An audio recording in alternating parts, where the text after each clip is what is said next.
Sue Williams. I am the Public Information Officer for the Washington Interagency Incident Management Team 2 and on the mile marker 28 fire.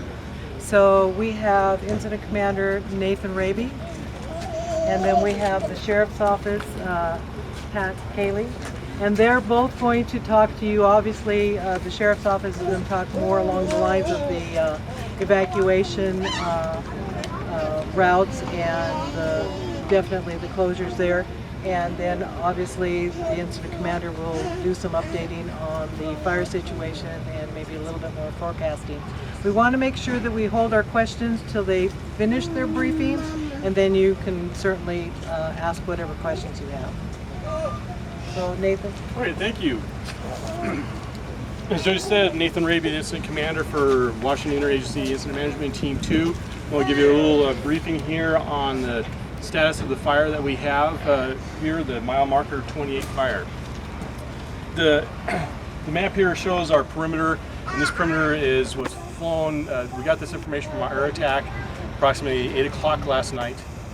So this is what he could come up with at that time. They fly the fire close in the aircraft and they GPS mark it around. That's how we come up with that. Yesterday, that time we are 4,646 acres. When we took over approximately 1,200 hours yesterday, estimated size was about 1,600 acres, so we probably gained in the fire about 3,000 acres yesterday with the growth. Some of the things that we've been dealing with on this incident and we'll continue to deal with today and probably tomorrow are our big three. One is our weather. We have low relative humidities. We have, and along with the low relative humidities, we also have some wind and elevated temperatures for this area. So in our weather factors, those things are kind of stacked against us. In this general area here, we can get what we call some battling winds. So we might have a general wind going out of the northwest, but with the canyon influences and some terrain and some diurnal influences or daytime influences, the winds can switch 180 degrees. And actually one of the crews up there yesterday said as they were going up the mountainside, they had 3 different wind directions depending on the elevation they were at. The second thing that we're dealing with here is the fuels themselves. Our fuels are dry, extremely dry with that. And then along with the topography, with the lining up of the topography with the wind patterns, also the steepness of the topography just is more conducive to large fire growth. So between those 3 areas with the topography, the weather, and the fuels led to some growth in the fire yesterday. Now, as I said, we took over at 12 o'clock yesterday afternoon. We transitioned from the agencies that were here, the Yakima Nation, and also they were the lead agency at that time. We were working under a delegation from the Yakima Agency BIA and also from the Washington State Department of Natural Resources. The fire is off the Yakima's tribal lands. It is, we don't have that particular map on here, but on the south side here it has gone off the tribal lands onto state protected ground. And hence that's why our delegation is also from the Department of Natural Resources.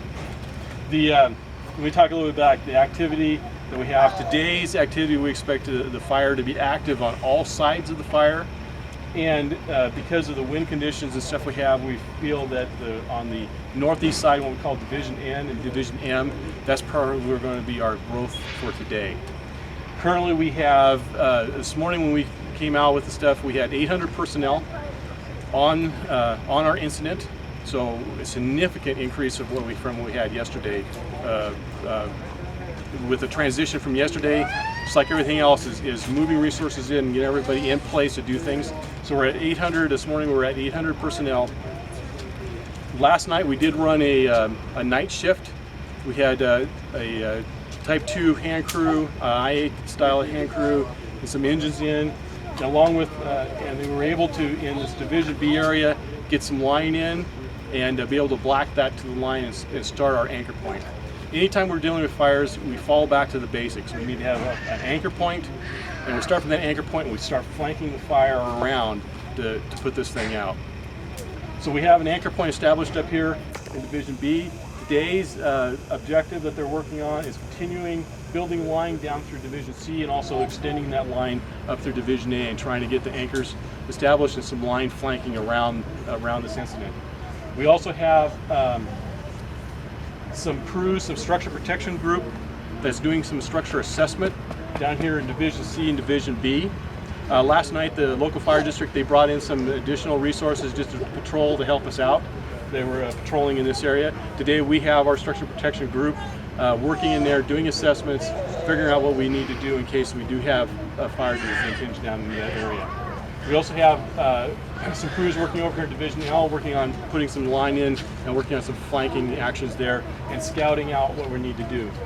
Because of the conditions, Division M and N out here right now, what we're doing with growth, we don't have very limited crews out here. We have some individuals out there we're scouting and making some contingency plans.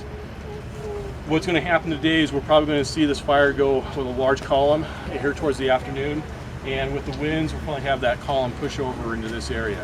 When we're doing that, the visibility is going to go down for aviation assets, so we don't have the ability to put aviation assets in here to assess and help crews in there. So that's why we're going to be kind of limited in this area here.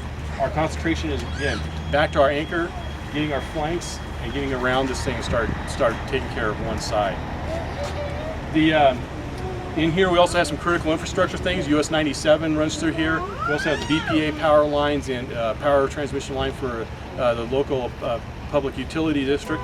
We are in cooperative efforts with those three agencies and able to try to keep this infrastructure up and running. The BPA line did what we call it. It did, I think they use the term is ground faulted out. When we have a fire underneath power lines, that smoke contains carbon, and as it goes up through the power lines, the carbon will actually ground out the power and drop a